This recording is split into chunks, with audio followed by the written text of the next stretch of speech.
We have a grilled fish in the tandoor. It took an hour about it to cook on there, on charcoal. And you just smell and taste like you're back home.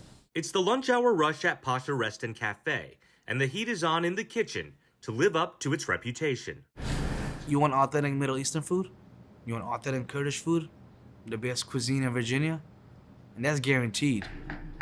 Parwar Sofi, the co-owner of Pasha, opened his restaurant in 2020, bringing his family recipes from Kurdistan to what has now become his new home. Man, that kebab is still here to this day, just like back home.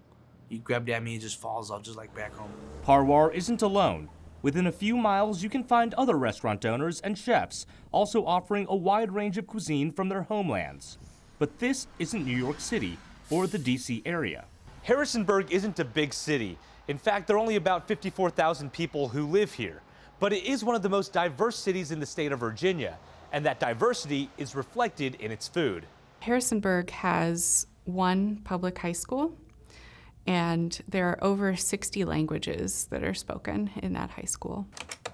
Emily Bender is the Associate Director of Development with Church World Service in Harrisonburg, which helps refugees and asylum seekers settle into their new life in the Shenandoah Valley. Syrians, Afghans, Ukrainians, Congolese, Sudanese, Ethiopians, Eritreans. That includes helping people find a taste of home. Okay, we know where the halal place is, and we know, where to point people if they're looking for certain foods. Parwar and other restaurant owners can remember how difficult it was finding authentic food when they first moved to Harrisonburg. It was hard not having those food.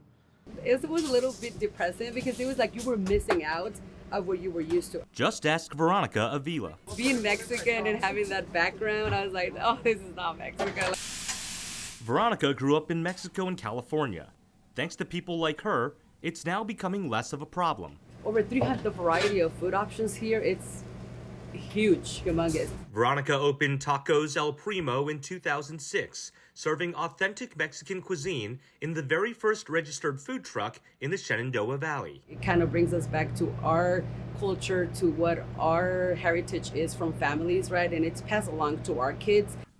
For Marina Muon, cooking is also a family affair. I always loved cooking because when I was little, Mom sells noodles in Malaysia. So that's why I love to make noodles or satay. Marina, who hails from Malaysia, started working at Boboco, an Indonesian restaurant, in 2016 as a chef, before taking over as the owner in January, hoping to continue sharing her culture with the Harrisonburg community. It's just learning people's culture and to understand them better. And you just realize that it's nice to know people from everywhere. Everyone wants food. Everyone needs a haircut. So you'll succeed in life with these, right? Parwar says he learned to cook from his father, who moved his family from Kurdistan more than 2 decades ago, seeking a better life in the United States. He had his own business back home as well. He had a restaurant and a hookah lounge, He had everything back home. But his stuff was to have a better future for us. Parwar says his goal for Pasha is not only to introduce Harrisonburg to his Kurdish community, it's also to offer new Kurdish arrivals a place of refuge and familiarity. When they walk in to see the flag right there, I'm like, oh wow, you're from Kurdistan. And then they love that. And I enjoy, I enjoy helping them out, whatever I can do to help them out.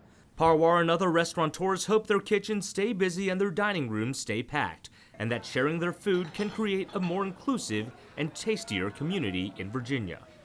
For VPM News Focal Point, I'm Dennis Ting. Thank you for watching. Continue to follow Virginia news and stories by subscribing to our VPM YouTube channel.